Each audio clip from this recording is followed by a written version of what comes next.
Hi, everybody. Today is Thursday, July 10th, 2025, and our dear friend, Graham Fuller, is back with us. Welcome back, Graham. Thank you very much, Nima.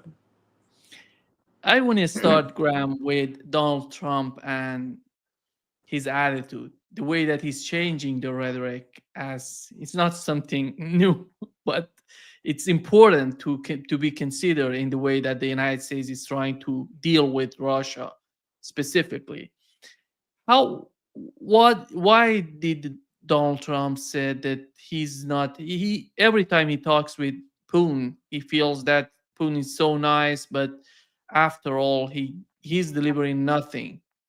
And what Donald Trump is asking for that is somehow irrational in my could be in the eyes of Russians that they're not delivering on it.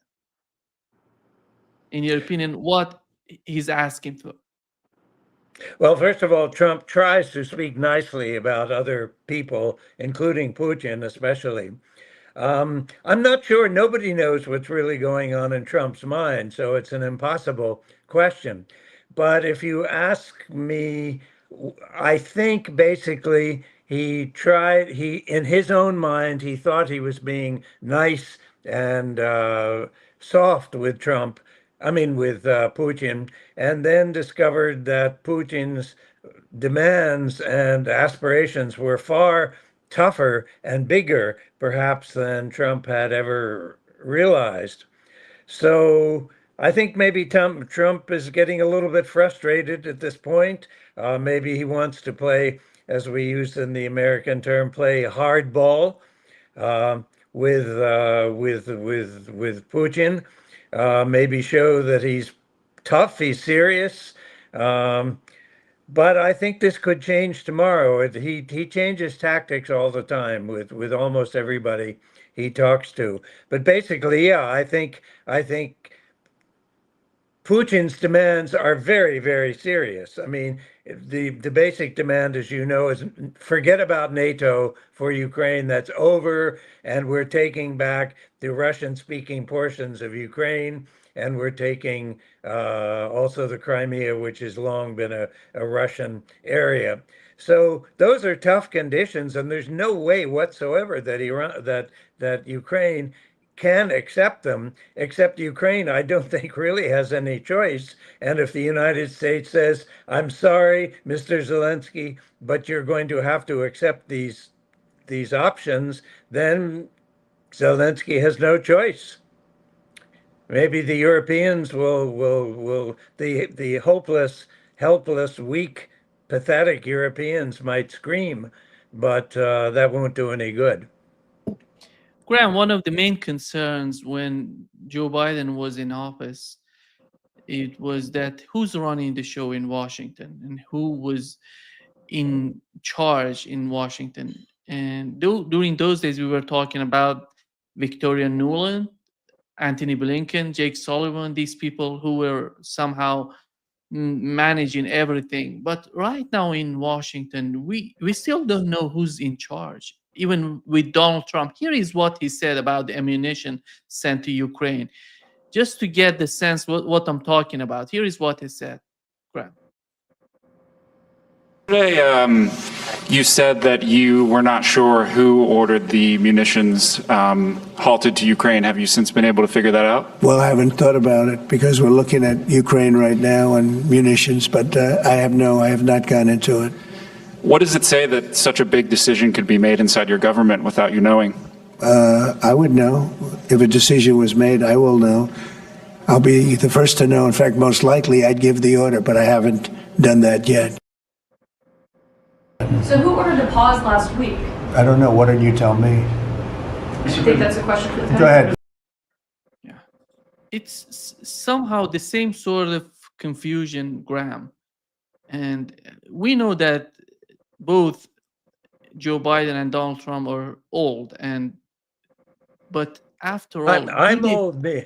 I'm yeah, old. you're Me. old, but I would argue that your mind is functioning just fine. But when it comes to Donald Trump and the responsibility of a president, we know that how important is that, and how decisive in everything that's coming out of his mouth and the way that he's talking toward other countries. Do you think that Donald Trump knows what's going on with the case of Ukraine? He knows the details, he knows the information, he receives the information from the intelligence. I'm somehow I really doubt it that he's receiving something. Well, nobody really knows who are the major influences on Trump. There is the expression that he represents the last person who talked to him. In other words, he's the last person who most recently influenced him. I think among Democrats and many others who hate Donald Trump, loathe Donald Trump, it's fashionable to portray him as stupid and ignorant.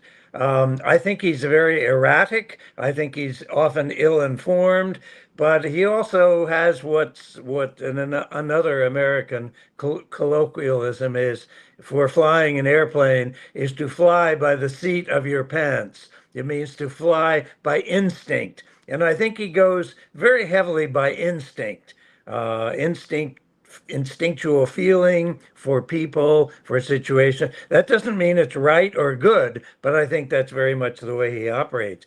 Secondly, I think maybe that Steve Witkoff is a very powerful influence on him. I think Nima, you and I maybe talked about Steve Witkoff before. I was very, very skeptical when he was first named. This is here some guy who's just a big New York Jewish real estate guy. So what does he know about foreign policy? But then I heard an interview with Witkoff. Maybe it was with Joe Rogan, I don't remember. But Witkoff began to talk about how to approach foreign countries, foreign leaders. I talked to you about this, I think. Anyway, I was quite impressed that Witkoff said, first of all, you don't go running in and tell people what to do. You want to, have a nice talk with them. How is your family? Blah, blah. Then try to find out what's on the mind of the other people, of the other person. What are their ambitions? What are their goals? What do they hope to get out of it? And to try to enter into the mind and mindset of the person you're dealing with. I was very struck also because some of this is some of the practical instructions that would be given to a young intelligence officer who was going to go out and try to recruit spies or win people over to the American cause. You don't go in and tell them what to do. You have to ingratiate yourself, understand the other person. You really have to understand. It's called empathy, as you know. I think this guy Witkoff does have that kind of empathy. Whether he's always right or not, I don't know. Whether Trump always follows what Witkoff says, I don't know. But I felt better about Trump's foreign policy because I think Witkoff does have that feel somehow for personalities that God knows Blinken and Victoria Nuland and Jake Sullivan had zero empathy, zero feel for how to deal with people. You may remember there was this occasion when I think it was Blinken and Sullivan went up to Alaska to meet with Wang Yi, who was the Chinese foreign minister, to talk about some issues, bilateral issues. And right away, Blinken started and Sullivan started telling Wang Yi what Washington expected of them. And Wang Yi, the foreign minister, stood up from the table and said, "How dare you talk to us like that? We are not taking your orders. We're here for a negotiation." And he walked out. So I think this shows a lot of difference, at least whether Trump is the world's most brilliant people or most deeply read into historical issues. I think he does have some elements of that feel, not always, but a lot of the time, with foreigners. I think what we've seen with the Trump administration somehow is that he tried to change the attitude on the part of Washington. He talked with Russians, he trying to talk with them, which is important in my opinion. You cannot ignore the importance of the talks and the phone calls and the communications. Yes. No one can ignore that. It's important. But it seems, Graham, as time goes by, we know Witkoff was one of the main reasons that we had. Go ahead, Graham. What you said, Graham? Can you hear me? No, I was just going to say that Biden did not talk to Putin at all, ever. Exactly. Exactly. That's the main point, in my opinion, when it comes to Russia. And we remember before Donald Trump coming to office, being elected, and before coming to office on January 20th, they had a ceasefire deal between Israel and Palestinians. So Witkoff was capable of doing things if there were somebody behind him supporting him.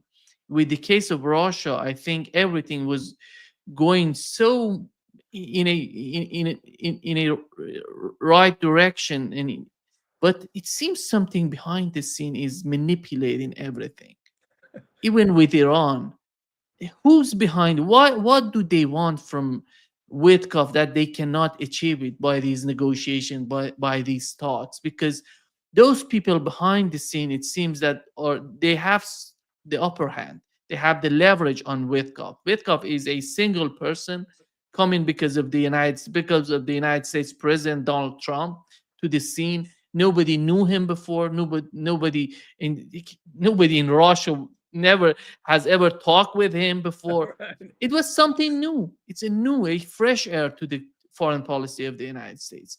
But today we see Rubio is talking with Lavrov. Where is Witkoff? He's not in the scene. He's not anymore. We're not talking about him.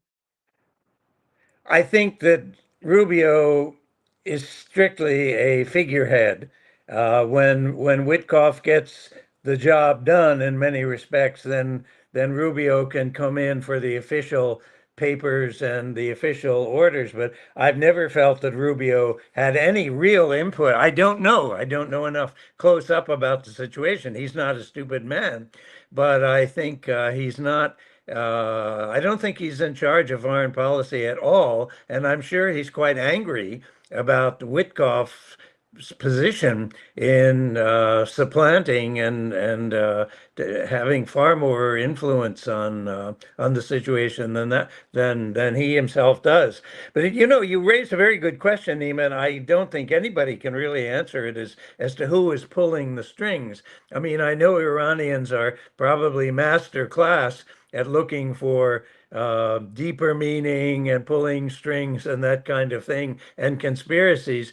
I don't know if there's a conspiracy, but certainly I don't think anybody doubts that Israel is a very powerful influence over all of this. But when it comes to Ukraine, I think the Israeli voice is not quite as important. I don't want to say that there's no relationship at all between the Gaza situation and the Palestine and the Ukrainian situation, but I can't really give you a very good answer. I don't think it's a deep conspiracy. Well, yes, I mean, in another sense, I would look to the British. I would look to the British because the British have consistently sought to sabotage any of these negotiations that Washington was possibly going to undertake. I'm sure you remember that there was these negotiations 2 years ago in Istanbul after the Russian invasion. It was supposedly quite successful in many ways between Ukraine and Russia. And the British Foreign Minister Boris Johnson went off to tell Zelensky, no deal, we will not accept the deal, you're going to continue the war. And that was it. They finished it. I think the British in general appreciate and value being involved in war and confrontations where they can feel they can steer the American policy more openly. So if I had any conspiracy thought about it, I would look to Britain above all else. Yeah, because when we talk about conspiracy theory, we can imagine many things, but the reality is what's going on the battlefield in Ukraine. You cannot change that reality. You know that Ukraine is losing. Ukraine cannot prevail, and you know that as time goes by, the position of the United States is not getting better. to deal with Russia. It's getting worse. And these are hardcore realities that the Trump administration should consider when I'm talking about somebody sabotaging what's going on, because you know the reality, you have to deal with it. You're not playing around with the reality to get some sort Well, of leverage. Nima, I would just remind you that up until several months ago, the New York Times was informing its readers for over 2 years that Ukraine was winning the war and Russia was losing the war. And this is the New York Times, and half of America feels, oh, well, if the New York Times says it, it's got to be true. Well, that's nonsense. I mean, I don't trust half of what I read politically in the New York Times. But yeah, I think Trump maybe does understand the reality that Ukraine has lost, but he's hoping maybe he can salvage something. Maybe there is some pressure on him from Europe, from Britain. I'm not sure what all it would be, but I can't fully explain all of that. This also comes very much to play, Nima, in the relationship between the United States and Iran, where certainly the Israeli role is far more powerful. But you have to ask the question, who is making American policy towards Iran? Um, I happen to think that actually maybe there's a little more sense and smarts to what Trump is trying to do vis-a-vis Iran, and we can't completely unlink it from the Ukrainian situation. But I think, for example, with Iran, it might be the same concept that Trump basically viewed, that if he went in and smashed hard, really hard, or what he thought would be very hard, the Iranian nuclear facilities, that would be such a shock that Iran would give up or change their policy or whatever else. We know that has not fully happened. On the other hand, I mean, something has happened between the United States and Iran already, which is, I find, quite fascinating and complex. For example, there was some reports that the United States had informed Iran where it was going to bomb, as far as the Fordow facilities were concerned. And then Iran, filled with anger and rage, decided it would get revenge on the U.S. by striking back at American military facilities in the Middle East, which many of us have predicted. Of course, these military bases in the Middle East are very, very vulnerable to Iranian attack. So what did they do? They called up, apparently, from what we hear, called up Washington and said, we're going to attack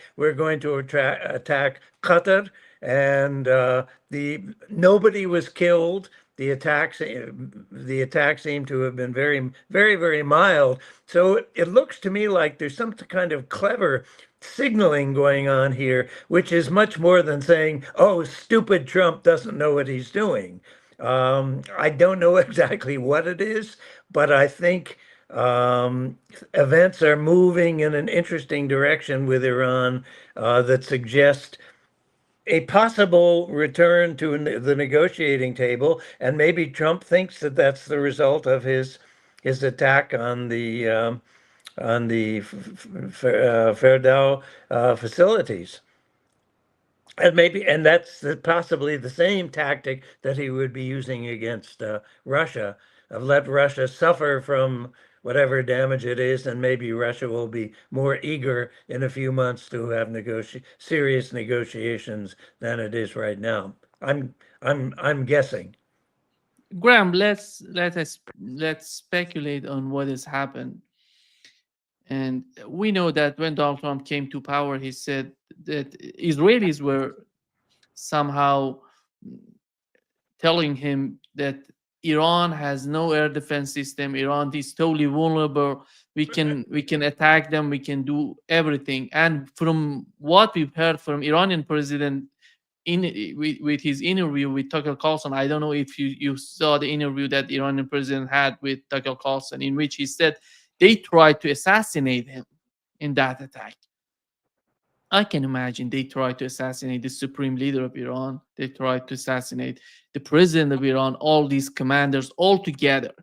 They had such a big plan to assassinate each and everybody in the high ranked people to overthrow the government in 5 hours, in 10 hours.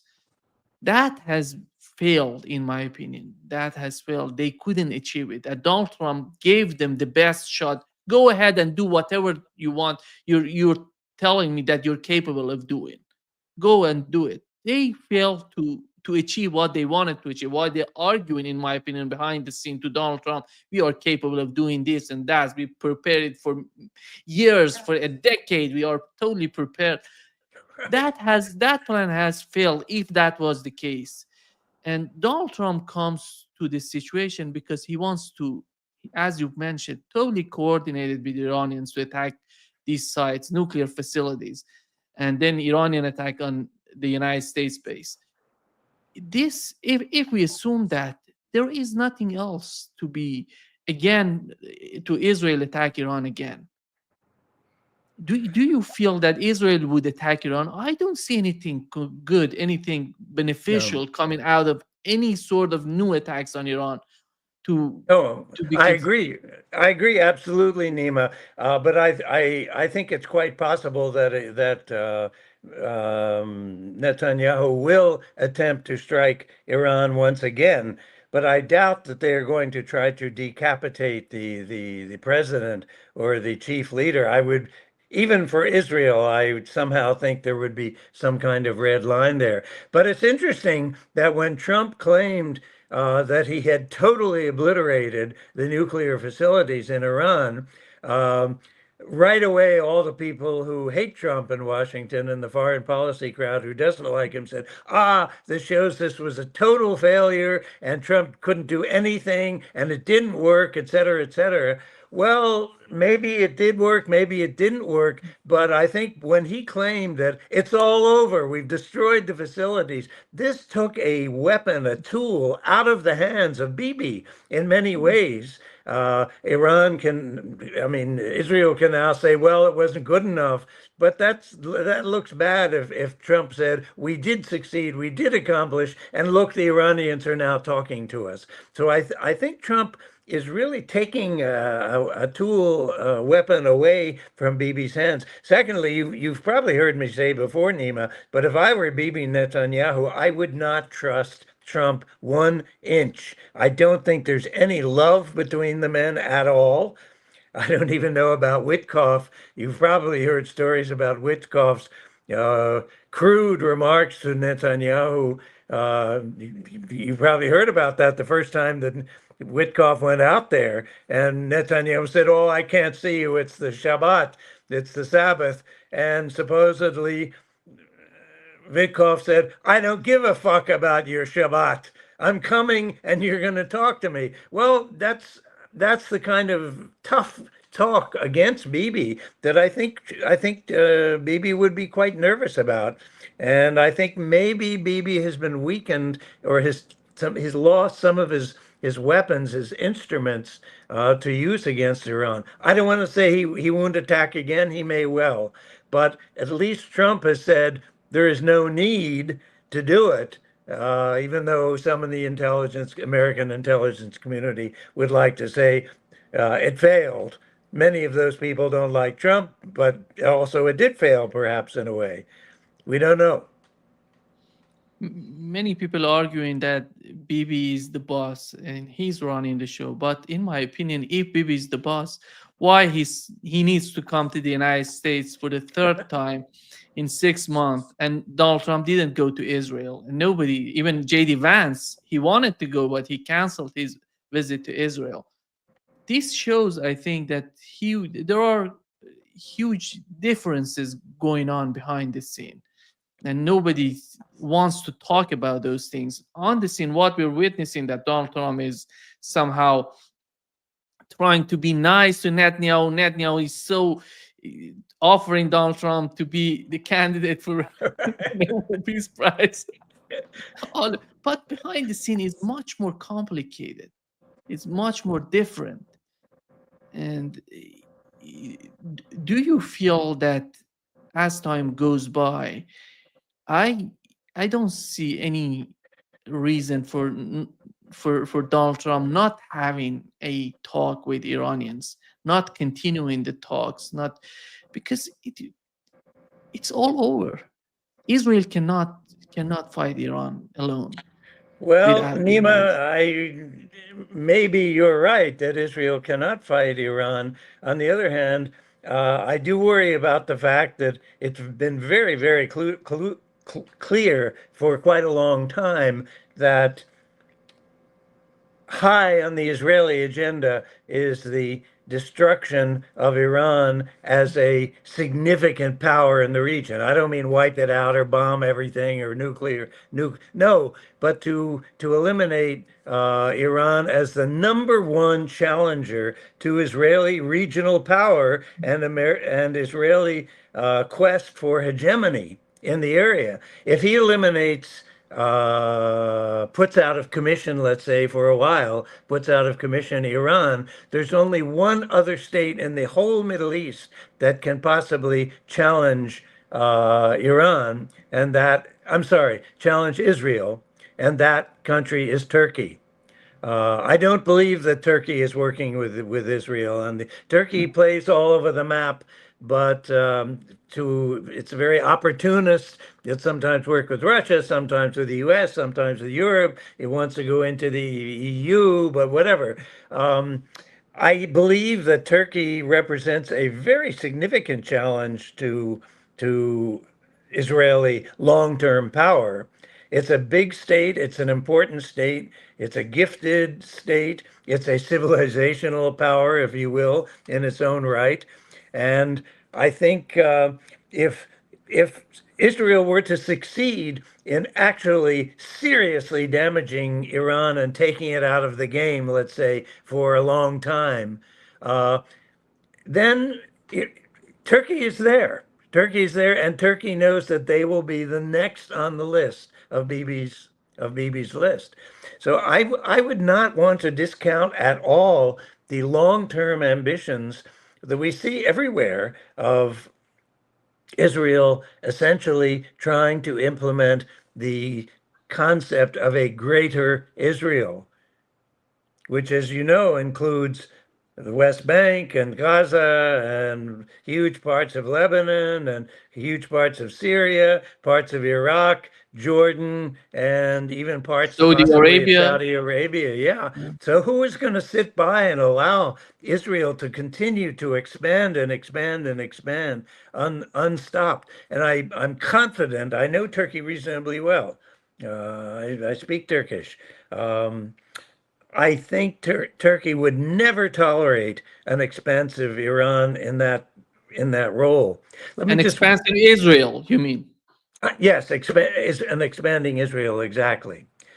Um, it was interesting. There was do you remember? You were a small child then, but there was a guy named Gamal Abdel Nasser Yeah. in Egypt who was a very powerful nationalist leader, and somebody once and was driving Arab nationalism, the only leader to really do that. Somebody once asked Nasser, "Why are you doing all this against Israel and Arab national?" He said, "Because there is a role out there." A role in search of an actor. It's a very interesting comment. In other words, there is a need. This situation requires a bold actor. And he said, I am that actor. I think Turkey would think very much along those same lines, that if Israel looks like it's taking down Iran in one sense or another, and then is going to go after Turkey or other countries in the region, Syria, Pakistan is on the list, and even Netanyahu. Pakistan. Yeah, exactly. So if I were Israel, I would be very, very uncomfortable about Turkey's long-range position and policies vis-a-vis Israel. Graham, when you talk about the policy of Israel toward Iran, in my opinion, is not just only regime change, but dividing Iran in oblasts, in provinces. That would be hugely beneficial for them. Do you feel the same way? Absolutely. And as you know, this is the same game plan vis-a-vis Russia from the Western NATO point of view, is to divide up, let Russia fall apart into its various constituent parts. But yes, absolutely. And the Israelis, I'm sure, study very well all these different ethnic groups, and the Kurds and Azeris and Baluch and Farsi one, all these people within the country. They would know how to try to split up Iran if it possibly could do so. I'm sure that may be part of a game plan, but Iran is well aware of that. And I think so far the attacks by Israel have helped bring about greater unity among Iranians who are angered by that kind of attack and the killing of their scientists and their military people and their leaders. Graham, what was so amazing for me to learn that Iran has more than 12 million immigrants, mostly undocumented immigrants, that in the aftermath of the United States leaving Afghanistan and this sort of chaos of leaving, the process of leaving Afghanistan, and in the aftermath of that, a lot of people went to Iran, mostly undocumented immigrants, and they were somehow, those people who were participating, collaborating with the Israelis were among these people, these undocumented immigrants. But when it comes for a country, Graham, right now Donald Trump is talking about undocumented immigrants to the United States, but for a country of 90 million people, you have 12 million immigrants, mostly undocumented. It's huge. I don't know how Iran did do that to itself. It's unbelievable. You cannot manage the situation this way. How you can control it? I agree, Nima. And actually, I had not heard. I knew there were many Afghan immigrants who went to Iran, but I had not heard the figure 12 million. That's a huge number. Even though many of them, maybe most of them, might be Persian speaking, maybe not the Yeah. Pashtuns, but certainly most of the people would speak Persian as well. Yeah, that's a very significant factor, and CIA or Israel or other countries that are trying to weaken and divide Iran would certainly be at work among Afghan refugees and immigrants in Iran, as well as the Kurds. I mean, the U.S. has been playing the Kurdish card for quite a long time, and to the degree that there's a large important Kurdish presence inside Syria. It's helped destabilize Syria. It's upset the Turks very much because the Turks see this as a major, serious separatist movement, Kurdish separatist movement within Anatolia. All of Eastern Anatolia is heavily Kurdish population, or most of it.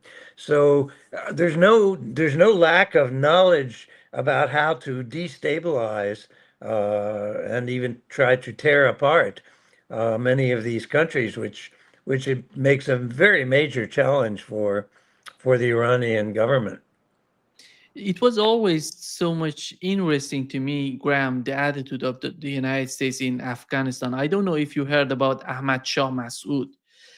Ahmad Shah Massoud, who was they call it in Afghanistan, the lion of Panjshir, the region that he was in. He was somehow much more flexible, much more informed about the world outside, and he wanted to make something in Afghanistan a viable.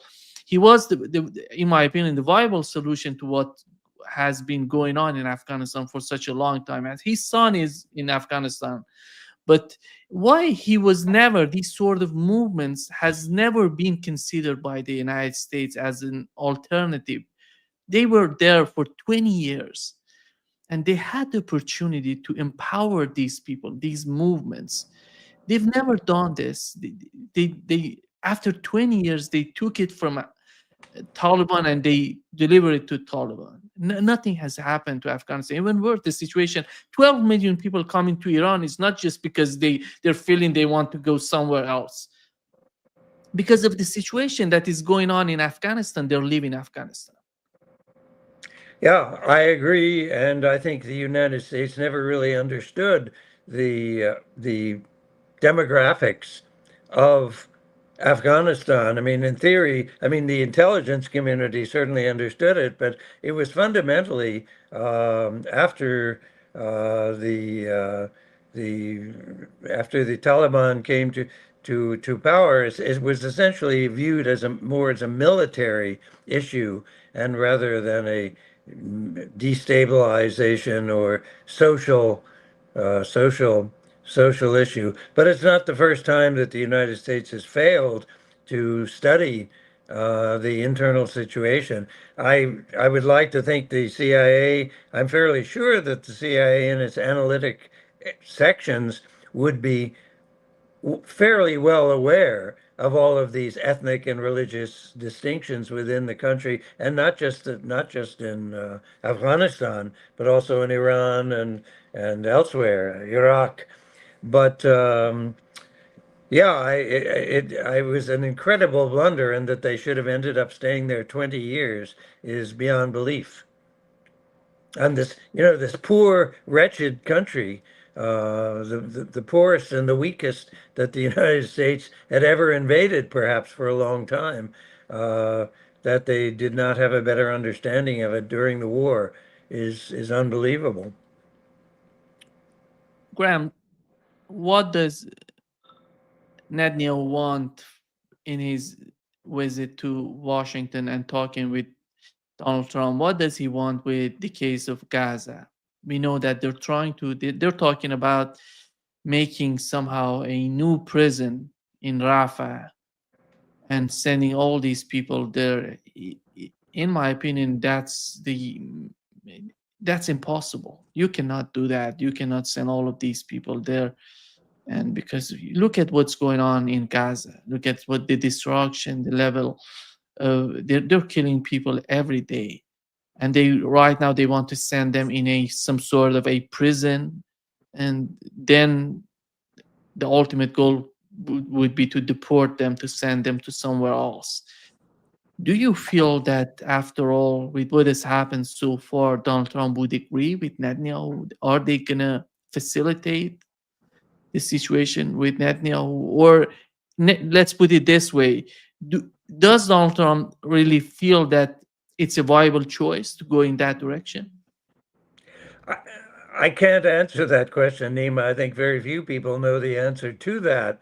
But I sense, first of all, that the Israelis handled this extremely badly. Well, I mean, when you kill tens and hundreds of thousands of people in Gaza, it's one thing, but the idea that this should be some kind of concentration camp, whatever you choose to call it, is doubly offensive to much of the world. That the idea that Jews who had suffered, incredible losses, the biggest losses of in the history of the world, of minorities being wiped out in concentration camps, that they could then turn around and kill conduct the same policies against Palestinians is unbelievable, and they seem to have no sense of irony. I mean, apparently most Israelis fully approve of all of these policies. When it comes to the open air prison, again, the language, the image is really terrible because it suggests Nazi concentration camps. I'm guessing wildly, but I'm hoping that Trump would find this offensive and bad publicity, bad PR, and might not agree. But I'd also have to say, Nima, I think that Iran is more on Bibi's mind than even Gaza, because maybe Trump has looked away from Gaza for a long time and ignored it. This may make it even harder to ignore, but I think Bibi is there to make sure that Trump does not go too deeply into negotiations with Iran. That would destroy Bibi's entire game plan. Because, as we say, Iran is interested I'm sorry, Israel is interested in a greater Israel, a regional hegemonic role across the whole area, and that would certainly include uh, crushing the power. I don't want to say utterly destroy, but seriously weaken any role of Iran in the region. I think Bibi wants to make sure that Trump does not go that route, that these negotiations do not lead to serious improvement of relations with Iran, much less lifting of sanctions. I'm not sure Bibi will get what he wants. As I say, if I were Bibi, I would not trust Donald Trump at all on this. The fact that he even went to Washington again suggests to me that this issue is very high on his list. And if this on Bibi's list, and if Bibi now thinks that he's about to lose his great opportunity for Israeli hegemony in the region, that's a non-starter. That is a key chief goal. That would make it very difficult to go any further in neighboring countries nearby. And also, I think that you didn't mention it yet. I'm sure maybe it's part of your thinking, but this idea that somehow Syria would normalize relations with Israel, I find just insane. Uh, I mean, this guy is a former Al Qaeda or serious Islamist. Maybe he wants to keep power to the extent that he's willing to swallow some of his past record. But Syria, I mean, if you look at the history of Syria, this is the heart of Islam of Arab nationalism. Yeah. It's the heart, along with Egypt to some extent, but even more the heart of the ideas, the intellectuals, the thinking about there. So if Syria were to suddenly normalize and say, well, everything is forgiven and everything is normal, that I think that will never happen. It would not be accepted and could even cause Shara, the leader of Syria, to lose his throne. Graham, 6 days ago, we had the 4th of July, which we know how important is that for the American history. They liberated themselves from imperialist ambition of the British in those days. And I talked with Paul Craig Roberts. He feels that America needs a new 4th of July to get rid of Israel. And he says that there is no reason that Russia and Iran to be considered the enemy of the United States. They can be the partners of the United States. There are many things to do with these two countries that would be beneficial for all parties involved. Do you feel the same way? Looking at the 4th of July and the identity of the United States and seeing the United States today, does it really need it?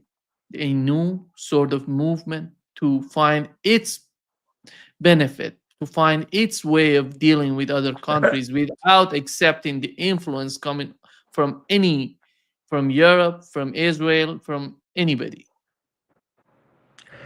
It's a wonderful idea, and I'm very happy to hear about it, but I think it's going to be very difficult for a couple of reasons. First of all, the American empire, which has existed, at least since the end of World War II, if not before, has counted heavily on the identification of enemies everywhere.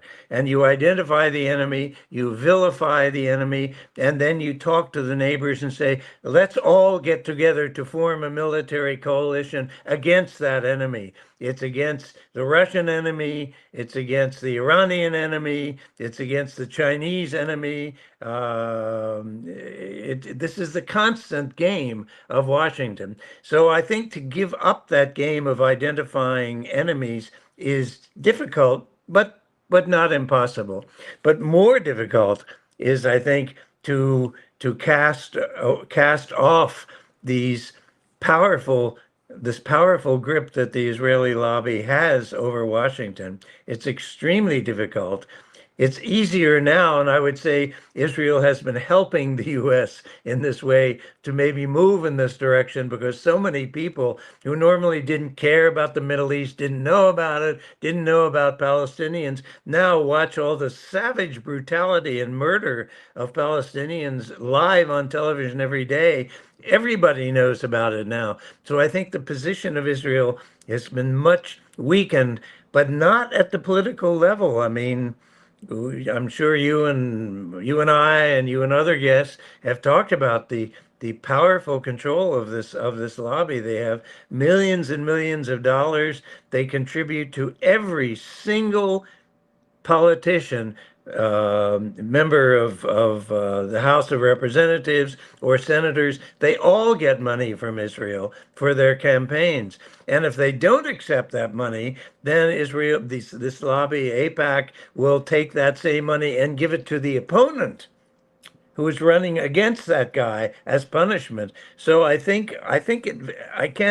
very difficult for me to grasp how most politicians would be willing to give up this kind of money that the Israeli lobby gives. And it isn't even just money. I mean, I'm sure you've read about this, but the AIPAC nominates a member within AIPAC to be in permanent regular control or contact, let me say, permanent regular contact with every single senator and member of the House. They get to know them personally. They try to recruit them, to use an intelligence term, calling up, "Hi, I just wanted to wish you happy birthday. It's your birthday today, isn't it? Well, I just wanted to wish you a happy, how's your family doing? I've been thinking about them. Is there anything we can do to help?" Or now next week, or there's a big vote coming up in Congress for this, I would really be very grateful if you would think about,